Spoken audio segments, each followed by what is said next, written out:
Yay, good morning, good afternoon, good evening around the globe. It's Kiltz, Alia, Dr. Nelson, and Susan Peirce Thompson, PhD, to talk about being addicted to life. And oh my God, I have a food addiction. And we're going to talk about food addiction and lots of other things. Dr. Nelson, how are you today? What do we got going on in the world? Good morning, everyone.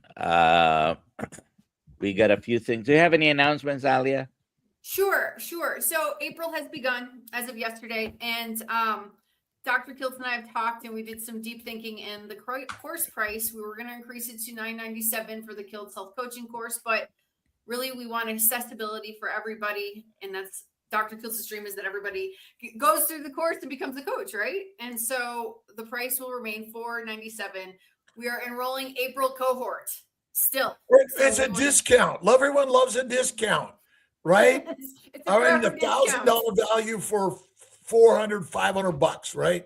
Something like that. So, and now on the course, you can actually get a coaching call with one of our coaches, also a discovery coaching call. So included in the purchase of your course. Yeah. So we want to actually train 100 coaches this month. Enrollment's still happening inside the Kiltz Mighty Tribe, which is free to join. And if you have any questions, please feel free to email me. It's scrolling at the bottom of the screen. There you go. Oh, I got to change that one, but there you go. I'm done. We have a few events coming up here in April. Cholesterol code screening for Orlando has changed. The date has been moved up a couple of weeks. So it's going to be May, but you can find all the details at kiltzmeetup.com, which needs to be updated, Alia, for the Orlando one. But yeah, I just saw that. On April 6th, we're going to be in St. Petersburg, also showing the cholesterol code screening. And the 11th and 12th, we're going to be in Long Island and Queens. All the details you can find at kiltzmeetup.com. And today we've got Susan Peirce Thompson, PhD. Dr. Thompson, thank you for being here and sharing your wisdom. And we are a carnivore community because we all are lions.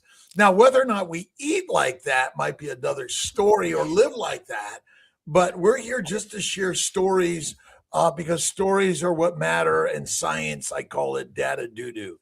But tell us a little bit about yourself, Doctor. Do you go by Dr. Peirce Thompson or Dr. Thompson? Oh, Dr. Thompson. Peirce is the middle name. Yeah. Got it. Tell us a little about yourself and why you're here today. Oh, yeah. I come by this whole food health journey, quite honestly. I struggled so bad. I was addicted to food, I think, as a kid, but I didn't know it until I was 21 years old. And here's how I discovered it. I got addicted to drugs when I was 14. And, which ones? Well, I started with mushrooms. Okay. Mushrooms. So I'm 51 years old. And when I was coming of age, Nancy Reagan had this Just Say No campaign where they would fry an egg in an iron skillet and they would say, "This is your brain. This is your brain on drugs. Any questions?" And it was horrifying. And for that reason and many others, I listened to a lot of Prince music as a kid, and Prince was very anti-drugs as well in his messaging. He never used drugs?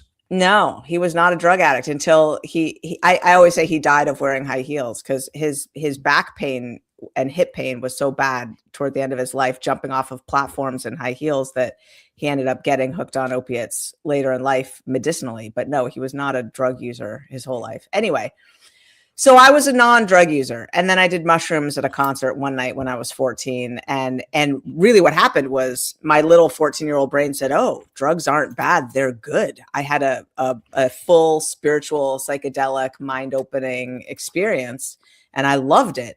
And so I just committed myself to doing drugs every chance I get. I also lost a lot of weight doing mushrooms that night, 7 pounds or something like that, tripping all night and then sleeping for 24 hours. It was probably water weight, whatever.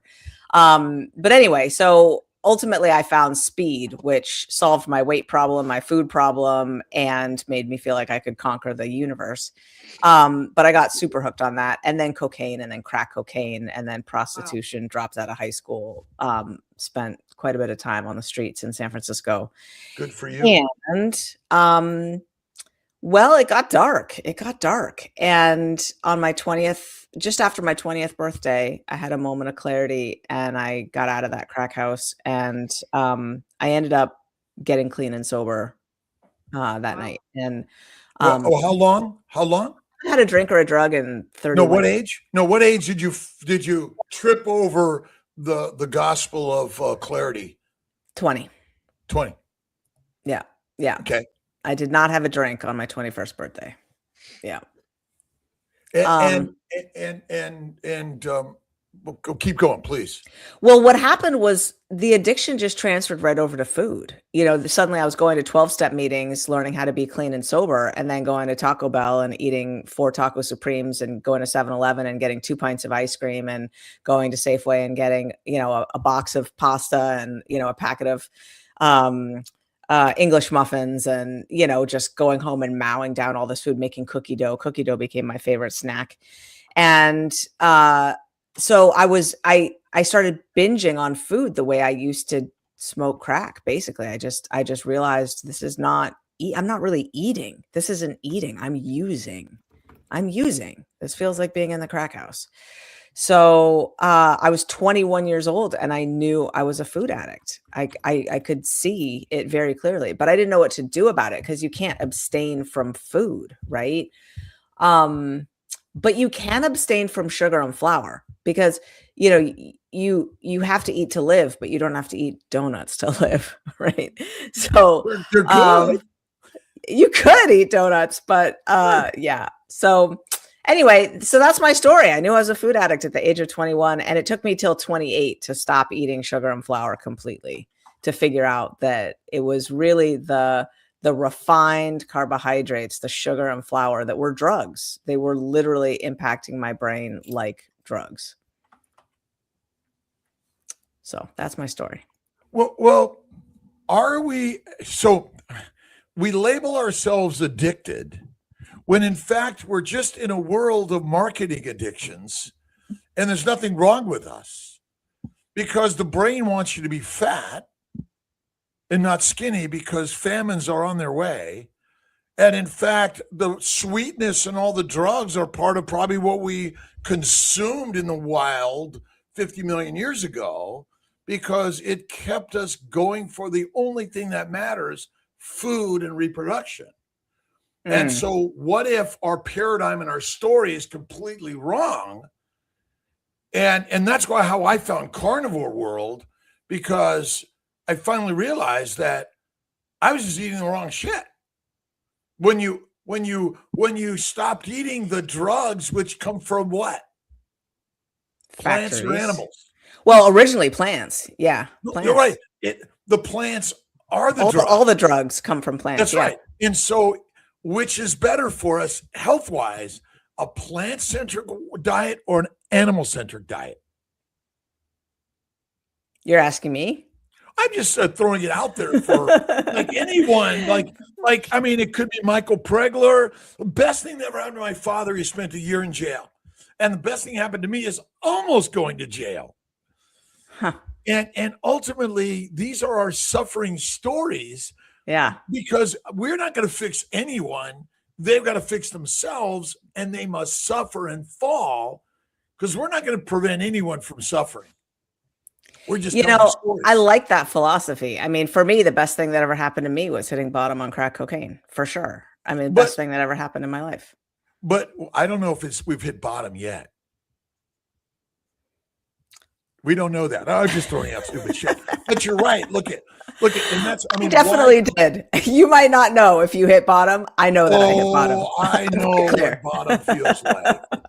I've been kicked out of school, in a gang, father in jail, and I've had all the suffering, because all of us have our own suffering, but it's all our suffering. And isn't suffering and drama and trauma what's meant to happen? It seems inescapable. I mean, life really, I mean, when I look around and the people that I know, everybody seems to have gotten more than their share of tragedy and suffering in life. Like it's freaking ridiculous how the universe doles it out. So I think maybe so. But it's not ridiculous. It's actually masterful, because without pain and suffering, trauma and drama, you will finally wake up to the fact that God has got this all the time. Nothing wrong. We are gonna die and become fertilizer or food for something else. Something must happen. We just need to be afraid and tell our stories anyway. Isn't that kind of why you're here? Because I mean, one of my favorite people is Byron Katie, right? I mean, Yeah, I'm love sure her. you've read Byron Katie, right? Sure. And so, or again, Man's Search for Meaning, or infinite stories of fall, right? And if you are not fucked in fall, you have nothing to share in the world, right? It's true. It's so true. It's so true. It's where all the good stuff comes from.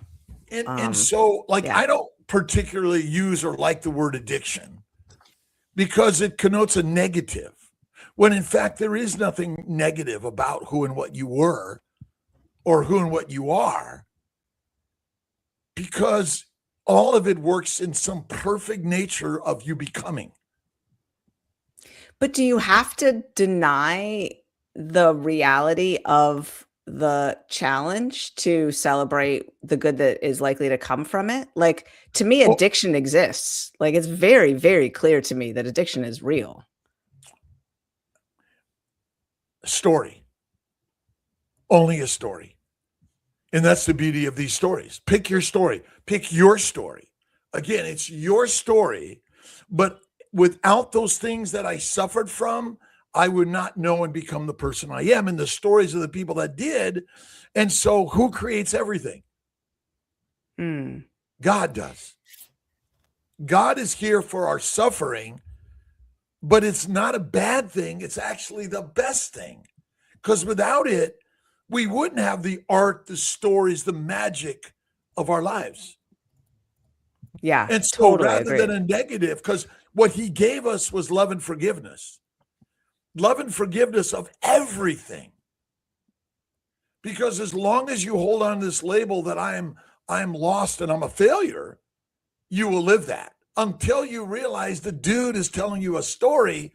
Again, we use the words addiction and suffering and pain, but that's in order for us to see the light of life. So one of my favorite quotes is, all theories are wrong, but some are useful.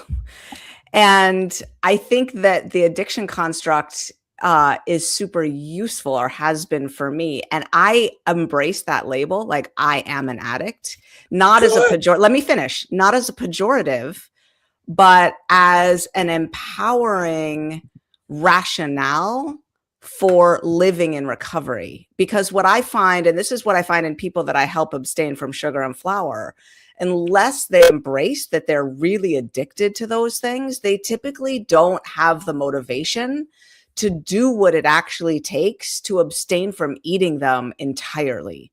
I use them. But I'm powerful and capable of minimizing or eliminating. I've done it multiple times, and I don't use these things in anything other than a positive of life. And so just a flip. That's all. Look at, I'm telling my story and I enjoy your story, but I'm addicted to life. I'm addicted to the ups, the downs, the joy, the sorrow.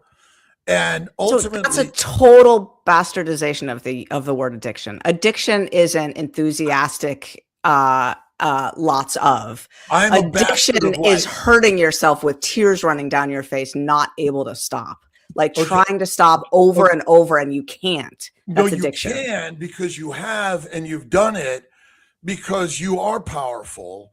And I'm just giving you my story. You're living your story. We're all living our stories. And so Agreed. I agree with your story as you live it, but I don't see it that way in the story I tell myself, because I am all powerful and I am capable of everything and anything. And so are you. but we've been told by these storytellers up here that you're incapable, and that's not true. You're capable of everything. Christ gave us the message and the simplicity that God is within us and we are capable of all things. He said, love and forgiveness, judge not lest you be judged. Why would you judge yourself with anything other than the power to do anything? Just a story. You are capable of all things. You are capable of abstaining 100%. Heroin cocaine is a deadly drug. But our leaders claim you're an addict, but you're not. You're capable of everything. That's all I'm saying. Again, everyone's going to have their own power here because that's the beauty of the messaging. We can say whatever we want, but I will say that you're capable of everything and anything, and you're not an addict. You're a human God. That's all. Can I ask a question? Please. And I don't mean this to be antagonistic, but I really am here curious. For a conversation. Don't worry. If we all agreed, it'd be boring. How are you carnivore if you eat sugar and flour sometimes? By Isn't the the way, definition meat- of the diet that you No, don't because eat meat sugar and contains flour? sugar. Because meat contains sugar. No. I mean like the white powder that's in that's born in a factory and poured into a plastic bag and creates. Do you drive a things car? Like, I do. Do you live in a house? I do. There are infinite poisons all around you. I am capable of small amounts infrequently or not at all, and I've done it. And Okay.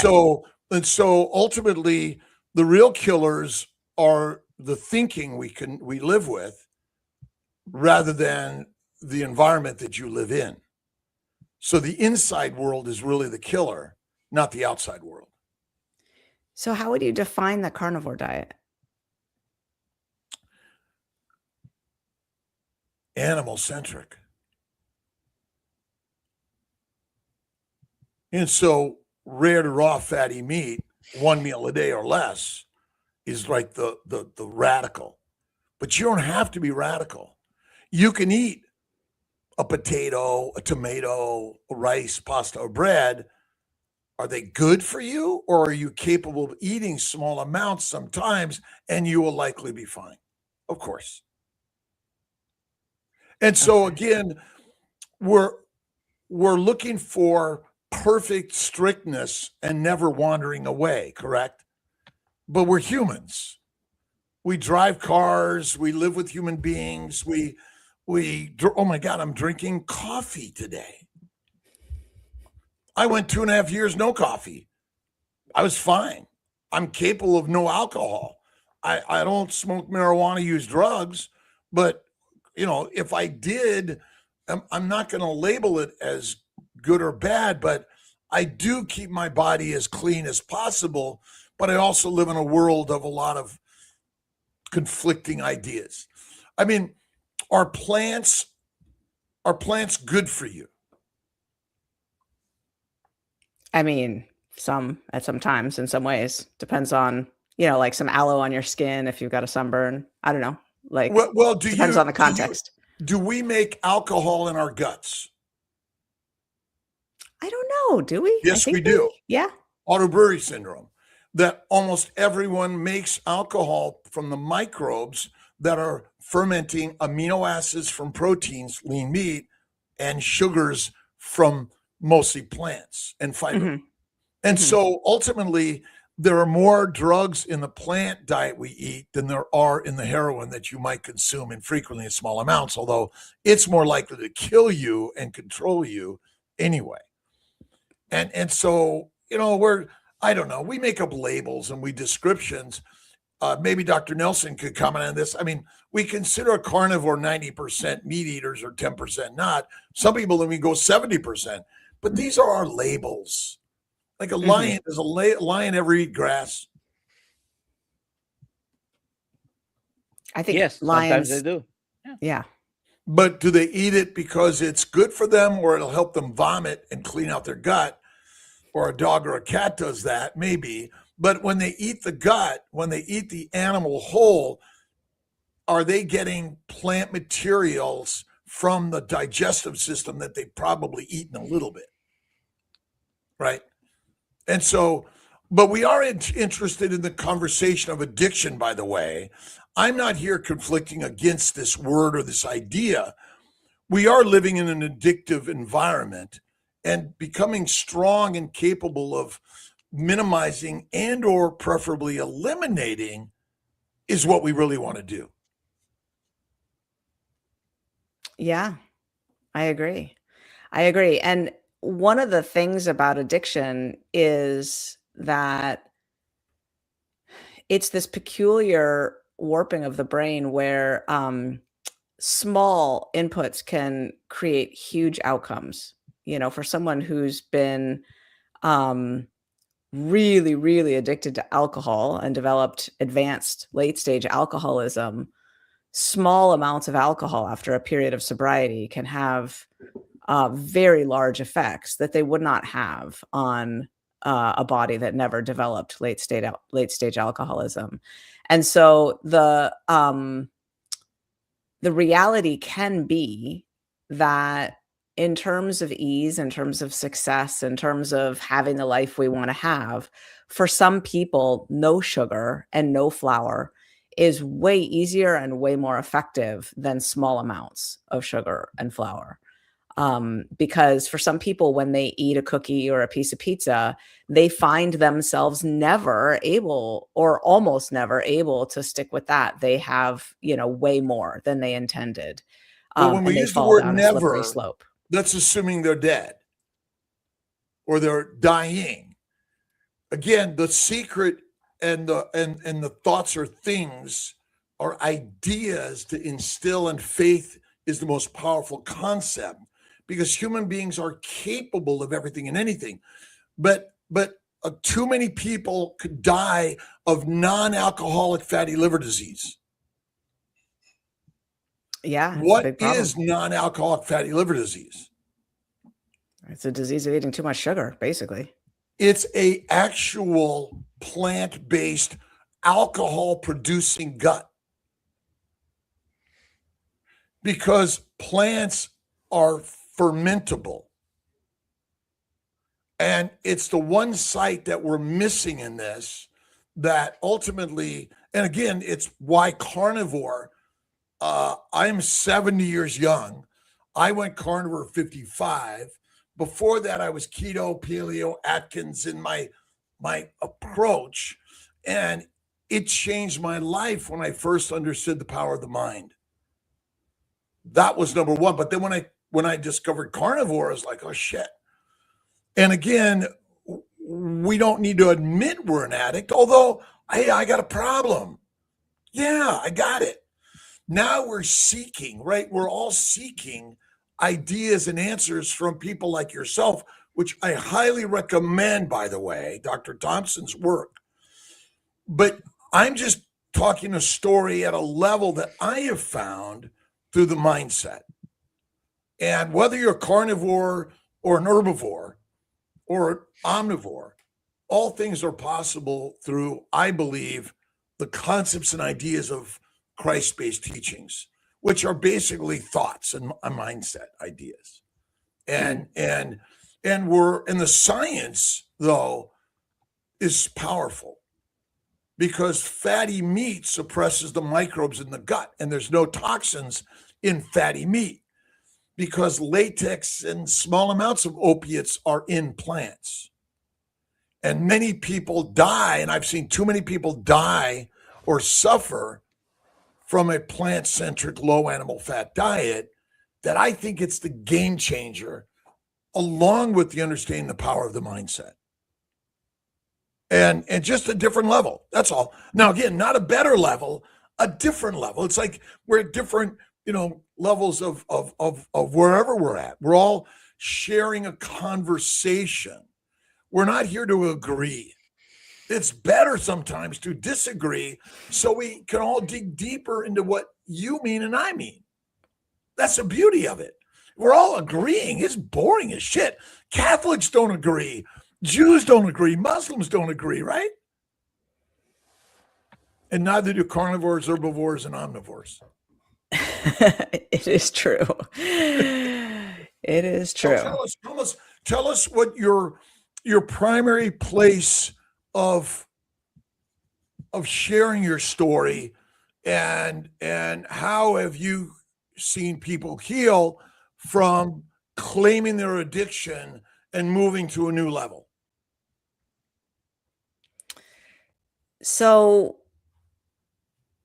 after I discovered I was a food addict but didn't know what to do about it, I spent 8 years getting fatter and fatter and fatter. And by my late 20s, sorry, hold on. Yeah. By my late 20s, I was living with obesity. And I was doing really well academically. I had dropped out of high school, but I went to community college. Love the community college system. Hooray for that. Oh, I've got a tickle in my throat. Hold on. Go, take a moment.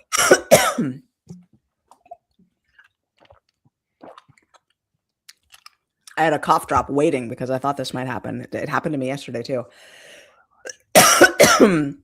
Anyway, so went to UC Berkeley after community college, majored in cognitive science. I was really into the brain and the mind. I just wanted to study the brain.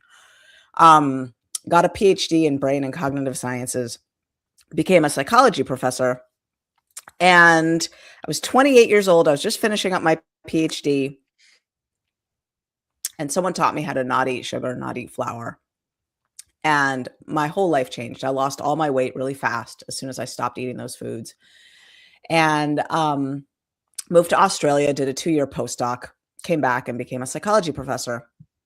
And I started sharing with people just for fun and for free how to lose weight, basically, how to break free from food addiction. People who find that they really have a hard time controlling how much they eat when they eat certain foods. They just, they intend to eat one piece of pizza, but it doesn't happen that way over and over and over again. Why? Well, I would say, you've talked a lot about mindset. I want to talk a little bit about biology, right? Because you can think that you're super powerful, but if you try to hold your breath and run up 100 flights of stairs, you're going to fail, right? And because the brain demands oxygen at some point, there are limits to what human beings can do. And when the brain gets hijacked to a certain degree, it's going to take over. And so understanding human limitation, I think, is an equally important part of living an empowered, triumphant life as embracing human potential and the power of the mind, right? I think it's a both and situation.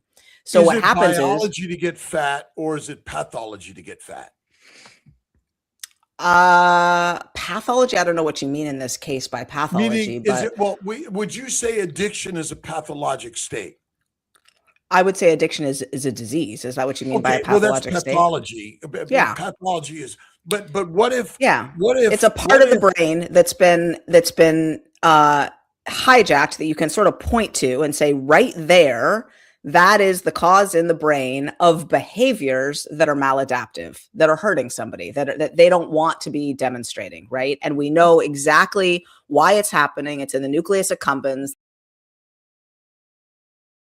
That's experiencing dopamine downregulation. Happening now is that the urge that's emanating from those reward centers in the brain is so powerful that somebody finds that no matter how much they want to do differently, they keep doing the same thing and it's hurting them and they don't know how to get out of that loop. So that's the definition of a disease, is when you can point to an organ, a tissue, a system, or a structure, and it's producing maladaptive and predictable outcomes or behaviors. Right. So this is where carnivore comes a little bit, but what I'm stating here is that obesity is not a disease. It's a biologic state for survival in an environment that is used to famines, migration, hibernation, and gestation. So I don't call any obese person diseased because there's a bomb going to be dropped, and the world is used to disease, war, pestilence, etc. The universe doesn't care about any of us individually. It cares about the survival of the species. And so if you're eating a pathologic diet, which is plant-based, because in fact, it's actually not completely pathologic, because a bear will consume 20,000 calories for a few weeks in the autumn to get fat for hibernation and gestation. Totally. So all of it's all science, because the universe is not dumb here. But what we've taken is the harvest and pulverized it and placed it on a plate and said, here, through fast food chains, which are not natural to humanity. Totally. Right. No, our food environment has just warped beyond the beyond, and our bodies are doing exactly what they were designed to do, in just a food environment that was not designed for them. Right. So the strength and the power is to say, fuck this shit. Yeah. They are trying to make you a domesticated animal. Yeah. And They're your trying to hook power you. is to say, fuck you. Excuse my language. I'm sure we're going to bleep that. But it's to say, I'm not addicted. You have placed me in an addictive environment, and I am capable of the lion within me to do whatever I choose. And I am eating the fatty meat, and I can go days without food, even weeks, and fast and have faith in God within the power of me. Yeah, I think the fuck you to the big food industry is a really powerful perspective.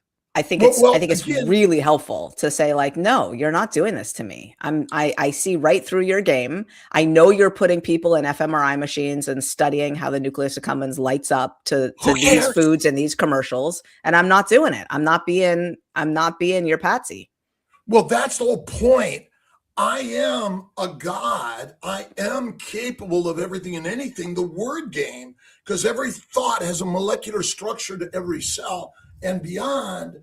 That's what we're talking about here, is that we are done with their shit, but I'm not blaming them, because I take full responsibility what I put in this temple, and I choose these things.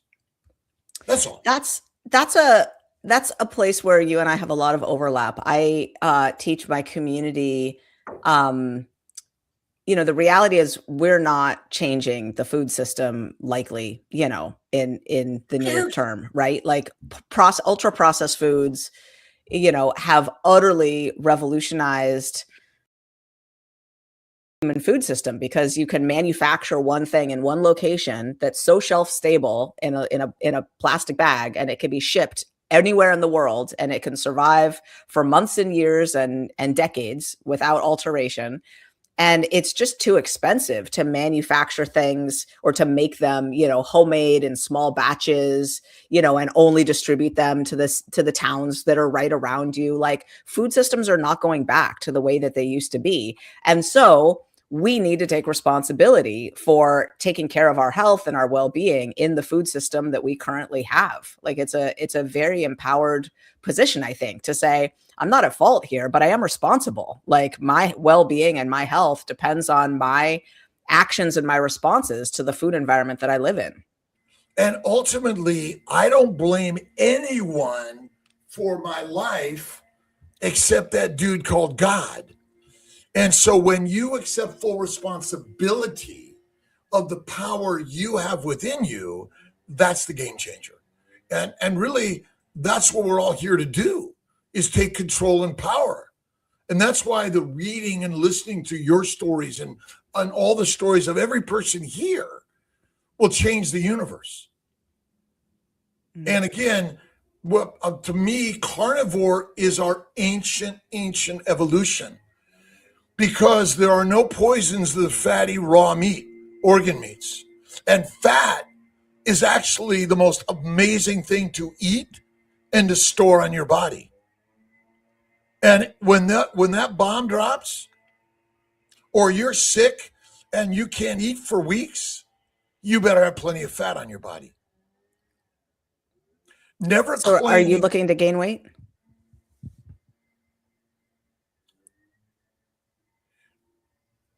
In the appropriate time and way.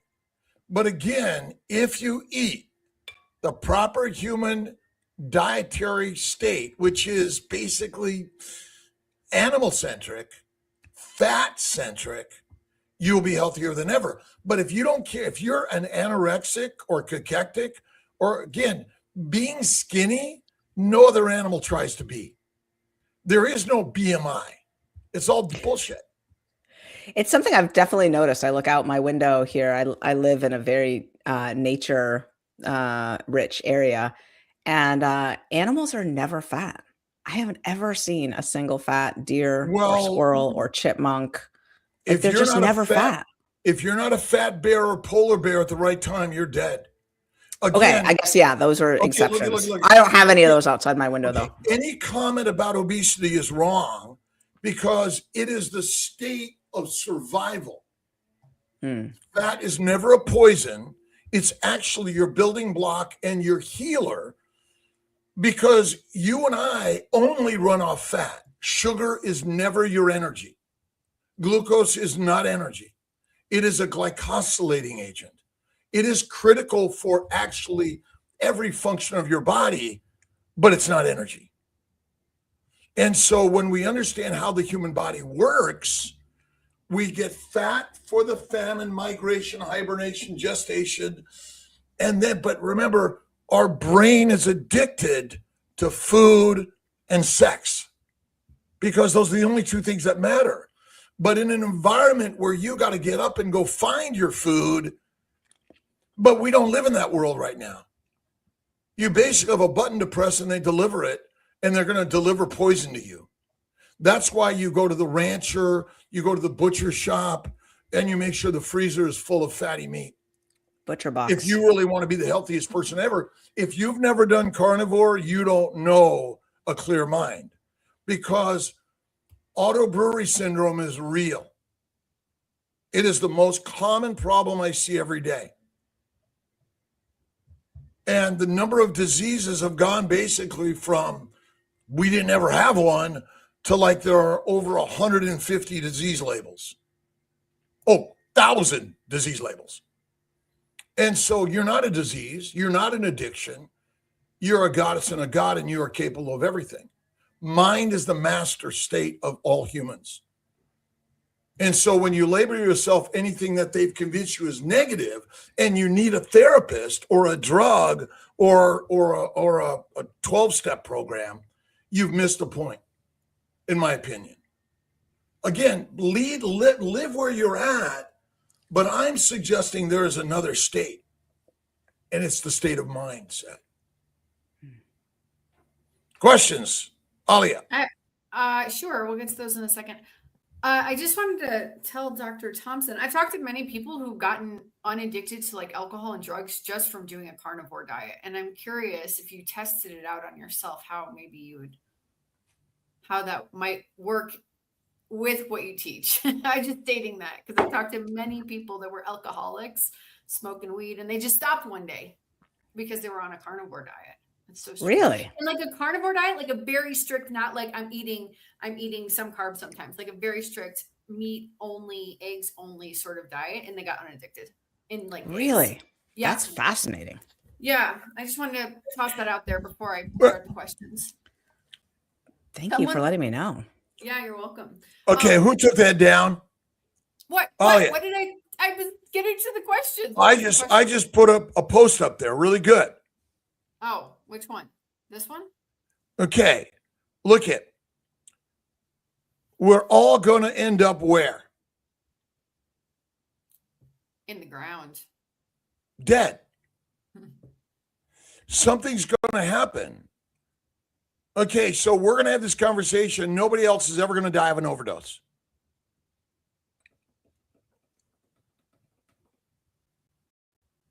Plenty of us will. We don't know if we're not going to. We don't know tomorrow. Point a little bit is there's a journey, and we're sharing ideas that we can help each and every one of us. But we're all on our own journey. We must suffer our own suffering and strengthen our own strengthening. That's kind of where I've found my spot. But one day I might say to Dr. Thompson, you are damn right. Shit. Kiltz was wrong. I will do it, by the way. Question, Alia. Let's see. Brian, all right. Susan, was there someone who helped you at your lowest point that is still in your life? Yeah, my dad. My dad. When I was hooked on speed, he had a series of conversations with me and actually convinced me to stop using speed, and I did.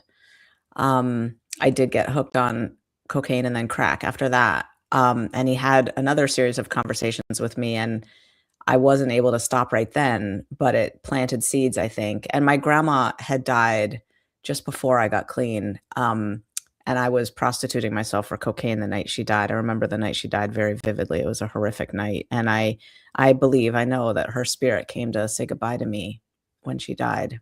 And I was her only grandchild. And she saw me there, and she didn't know what was happening in my life at that time. And so she got into the great beyond, and she marshaled some forces, and I had my moment of clarity and got clean shortly after that.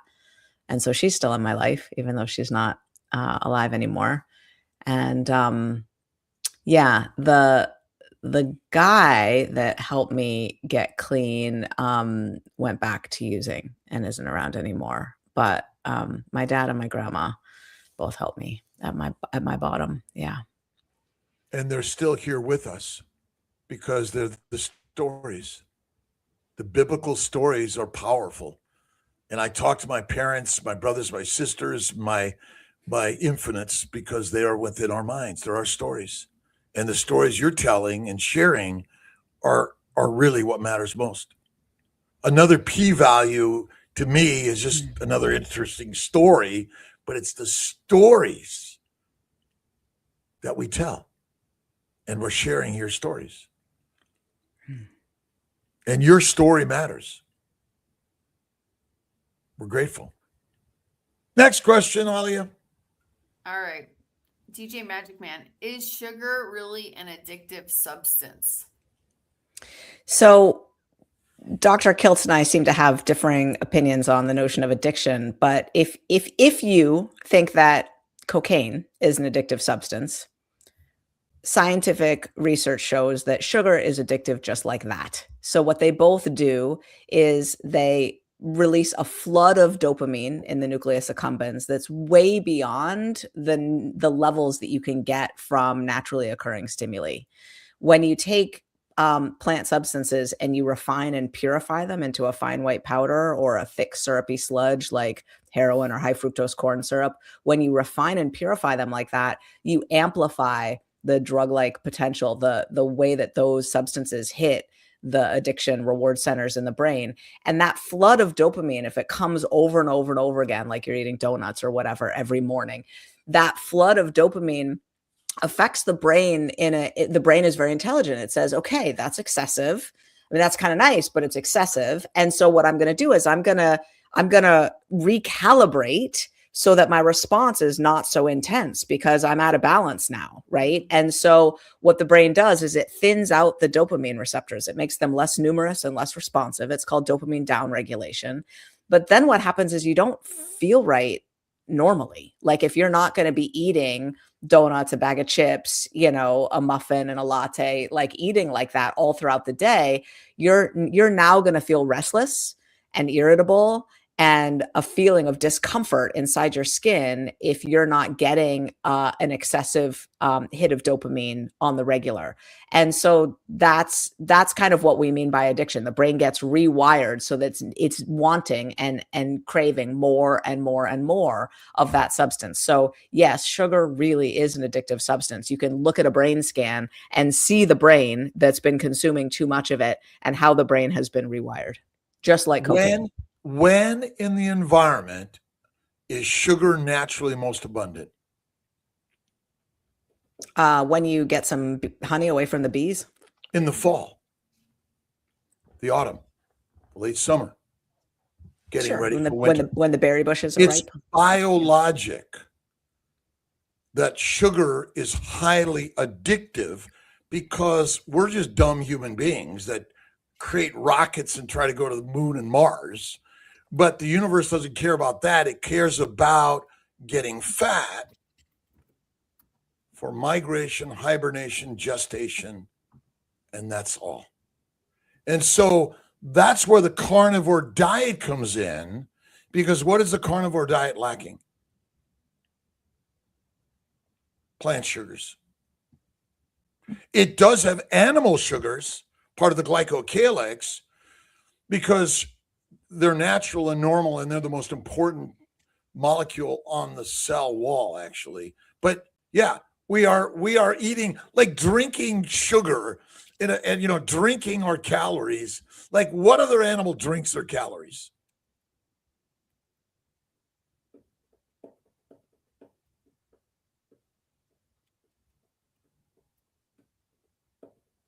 Next question, Alia.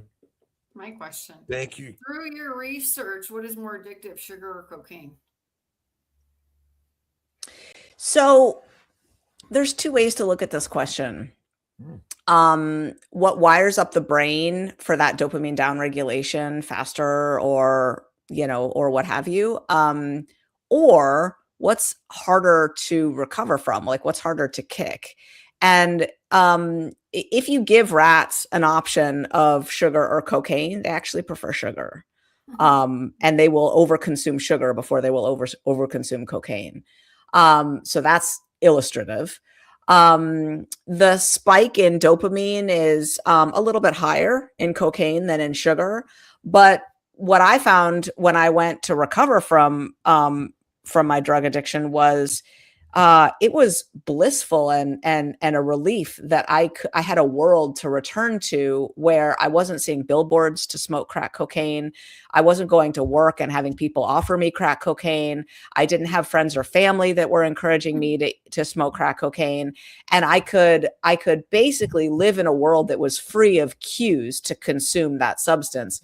You know, when you're trying to give up sugar, it's a way harder thing in terms of your whole day is like an opportunity to go back to eating sugar, right? So it just becomes much harder. So for a lot of reasons, sugar and flour addiction, I think, is way harder to kick, and it was for me, than a substance like cocaine. Which one in the short term is more harmful? In the short term, probably cocaine. And with those rats or mice that consume cocaine, it disturbs brain function, doesn't it? Yeah, they both do, but yeah. Right. So it's a little bit more pathologic to brain function, and that's our big. But of those people that utilize cocaine, how easy is it for them to stop right away? I mean, I think current recovery stats are pretty abysmal. Like, right. So in fact, again, it's a little weird, and I'm just suggesting that sugar, in essence, is part of our diets because it gets us fat and doesn't disrupt brain function in the short term as much. Right. And so, yeah, like I could function as a sugar flour addict. I couldn't function as a cocaine addict. And so ultimately, I mean, addictive, the cocaine exists in our world because of the powers of the money who brought opium to China and basically attempted to control and kill them all. Cocaine is on the streets because of the same forces of money. Yeah, geopolitical, financial stuff. Yeah, sure. And the beauty of carnivore diet, it just clears the mind and gives you the strength to say, shit, this is what I am. And gives you the power to actually overcome those things more than you've ever known. Story. Next question, Alia. Okay. Can I comment on that comment? I now consider sugar please. Processed foods poison. I love that, Faith. And that is my mantra. So when I see, you know, whatever, someone eating dessert or whatever, or it's Thanksgiving and the pumpkin pie is being passed around, what I say in my head to myself is, thank you, God, that's not my food. That's poison to me. That's what I say. Thank you, God, that's not my food. That's poison to me. And then I really think of how it poisons my body, my spirit, my self-esteem, my motivation, my sleep, everything. It's poison. And I think about how it creates in me the intense desire for more of it. And I don't want that. I don't want to want the next one. So you know what goitrogenic foods are? I do not. What is that term? Goitrogenic foods are known plants, just the plants, seeds and fruits and vegetables that damage the thyroid gland, but they also are tumorigenic. And so the problem is all these healthy people that are getting cancers and diseases are the part you're missing that we see every day in medicine. Because I see healthy people getting very sick. And again, I don't label any of that poison because small amounts infrequently are not our problem. It's making them our daily bread. And that's really the poison, in my opinion, because fruits and vegetables are equally poisonous, but people don't know it because they're more fermentable than anything. Simple sugars, actually, in small amounts infrequently, are taken right to the hepatic portal stream and converted into fat fast. But the problem is people are drinking and consuming them all the time.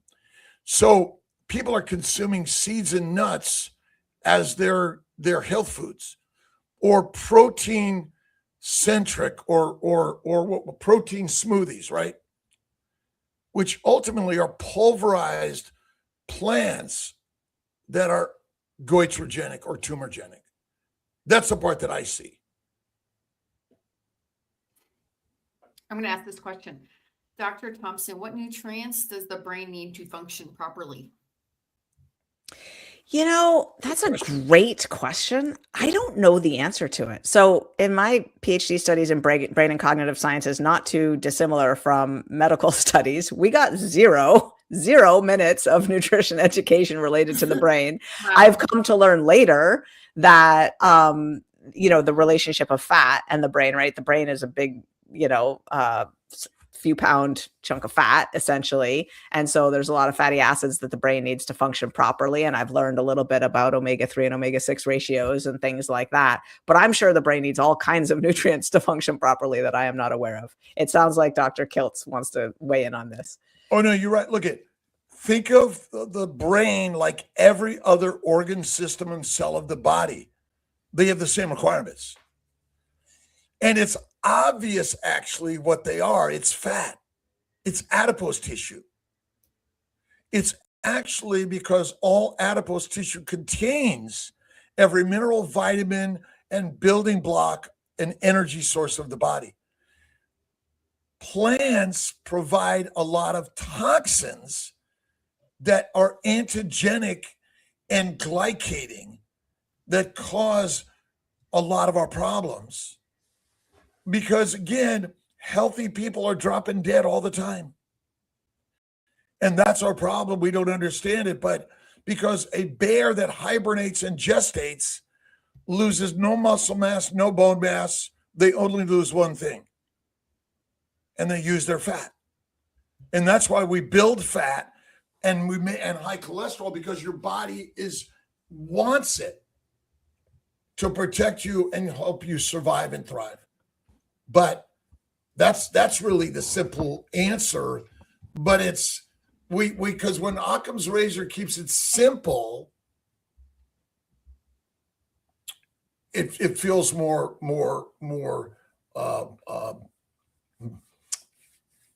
palatable. Can I go back to that question actually and say a little bit more? I just realized I know more than I was thinking I did when I first started answering that question. So there are 4 nutrients, I guess you could call them, chemicals, that ions that the brain needs to function: sodium, chloride, calcium, and potassium. Those are what the neuron functions on. Yeah. And so there are people out there are doctors and health experts out there telling people to give up salt. And they're out of their mind. And you got to make sure, there are 2 things. There's one nutrient that you can taste, and that's salt, because it's so important that you get enough salt. And it actually was not easy to get enough salt, 10,000 years ago, right? So we evolved literally to have the ability to taste salt. And if you look at neurons and how they function, they're functioning on sodium, chloride, potassium, and calcium. Oh. That's what you need, for nervous system functioning. and fatty meat, salt, and water is the carnivore lifestyle. That's it. That's the simplicity of it. And yeah, you got me on here so early that I haven't had my glass of salt water yet. I need to go crack my salt. I got to go backtrack and do my morning routine. Dr. Thompson. I mean, again, salt, water. I mean, salt. I mean, think about it. Look at Gandhi and the work that they did. They said, "Screw you. We're going to go make our own salt." I mean, licking salt is critical for all of us, and that's a good point. Thank you, doctor. Babies inherently natively prefer salt. They will suck harder to get salt water than plain water at birth. They already prefer salt. And mother's milk has all of it. And mother's milk is adipose tissue. And that's why women get fat, hyperphagic and pregnant, is because without it, they're dead. Because in the ancient environment, you did not have 3 meals a day. You were lucky to get 1 a day or 2 a week. Yeah. Dr. Thompson, where can people find you? At brightlineeating.com, BRIGHTLINE, brightlineeating.com. Yep. And I have a book that just is coming out. It's called Maintain, and it's about the psychology of how to keep weight off long term. So if you've ever struggled with your weight and you've rebounded and lost and gained, that book will tell you what the deep internal identity shifts are that are needed to be someone who will maintain their weight loss long term. So I'm showing here your link tree, Bright Line Eating, and I guess I already know if you search for that term, Bright Line Eating, you should find Dr. Thompson. Yeah. Awesome. Yep. All right. Oh, I got to do the giveaway. Hit it. Go. Hit it. Dr. Thompson, your wisdom and words are really inspiring for everyone. And thank you for listening to Crazy Kiltz a little bit. And you are not what I expected. I have never heard this show before coming on it. And I'm like, okay. We're thrown right in the fire here. I did ask Cara, please have Dr. Thompson watch some of these live streams first. I don't know if she forwarded that. Nobody passed along that memo. and again, it really is the power of the mind, because we are the masters of our mission, and thought creates all things. And that's the psychology of psychology. There's nothing wrong with you. You're perfect, healthy, and well. And that is the secret of the universe for all of us. Dr. Nelson, any last minute concepts, words, or ideas? And Alia? But in 20 seconds, I'm hitting end. So at 59, we have a live stream at 3 p.m. We have a live stream at 30. Dr. Thompson, you got about 10 seconds. Any other thoughts or ideas that you want those that are listening today to know? Oh, just it's been a trip and a delight to be here. Thank you for inviting me onto your show. And lots of love, everybody. It's nice to meet you. All right. God bless everyone. Okay, all right, Alia, hit it.